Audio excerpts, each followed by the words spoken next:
ভারতের মধ্যে সংগঠিত কোনো একটা ঘটনার বিরুদ্ধে বাংলাদেশের যদি কোনো দলের বা কোনো জনগোষ্ঠীর কোনো বিক্ষোভ থাকে সেটা বলতেই পারবে। ফ্যাসিবাদী হাসিনা পালিয়ে গিয়েও ভারতে বসে দেশের বিরুদ্ধে ষড়যন্ত্র করছে।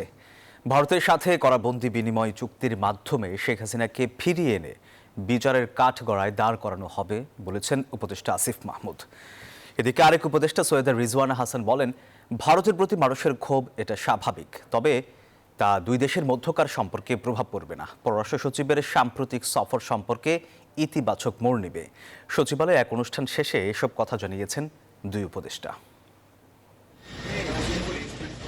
৫ আগস্ট জনবিক্ষোভে দেশ ছেড়ে পালিয়ে যান সাবেক প্রধানমন্ত্রী শেখ হাসিনা।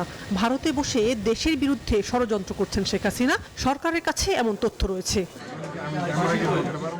ভারতের সাথে করা বন্দি বিনিময় চুক্তির মাধ্যমে শেখ হাসিনাকে ফিরিয়ে এনে বিচারের কাঠগড়ায় দাঁড় করানো হবে বলে মন্তব্য করেছেন উপদেষ্টা আসিফ মাহমুদ।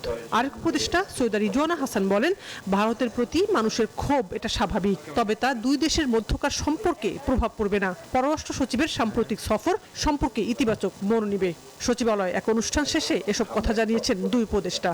ভারতের মধ্যে সংগঠিত কোনো একটা ঘটনার বিরুদ্ধে বাংলাদেশের যদি কোনো দলের বা কোনো জনগোষ্ঠীর কোনো বিক্ষোভ থাকে সেটা বলতেই পারবে। বাংলাদেশ একটা স্বাধীন রাষ্ট্র এবং ভারতের সাথে তাদের যে পররাষ্ট্র সচিব এসেছিলেন সেখানে সম্পর্কটা পুনর্মূল্যায়নের এবং নতুন করে যাত্রা শুরুর একটা প্রক্রিয়া শুরু হয়েছে।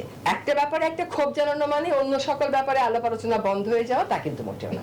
একজন গণহত্যাকারী ফ্যাসিস্ট, যার আসলে এই মুহূর্তে বিচার হওয়ার কথা, যার এখন কারান্তরীণ থাকার কথা, তিনি ভারতে অবস্থান করছেন এবং সেখান থেকে বিভিন্ন বিদ্বেষমূলক বক্তব্য তিনি দিয়ে যাচ্ছেন। আমরা আশা করি যে ধরনের কোনো বিদ্বেষমূলক বক্তব্য প্রচারে ভারত তাকে বাধা দেবে এবং যথাসময়ে বাংলাদেশের সাথে ভারতের যে বন্দি বিনিময় ট্রিটি আছে সেই ট্রিটি অনুযায়ী তাকে বাংলাদেশে ফেরত দেওয়া হবে। ভারতের গণমাধ্যম বাংলাদেশের বিষয়ে মিথ্যা তথ্য ছড়াচ্ছে এমনটা জানিয়ে আসিফ মাহমুদ বলেন, আন্তর্জাতিক গণমাধ্যমের প্রতি অন্তর্বর্তী সরকারের অনুরোধ এ বিষয়ে সঠিক সংবাদ প্রচারের জন্য।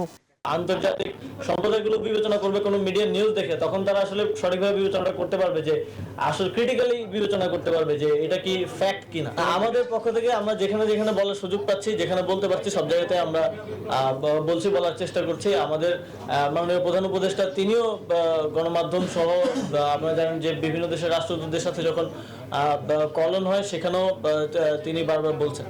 তবে বর্তমান পরিস্থিতি দুই দেশের মধ্যে রাজনৈতিক, কূটনৈতিক এবং অর্থনৈতিক সম্পর্কের টানাপোড়েন তৈরি হবে না বললেন দুই উপদেষ্টা। সানা ইয়াসমিন, নিউজ 24, ঢাকা।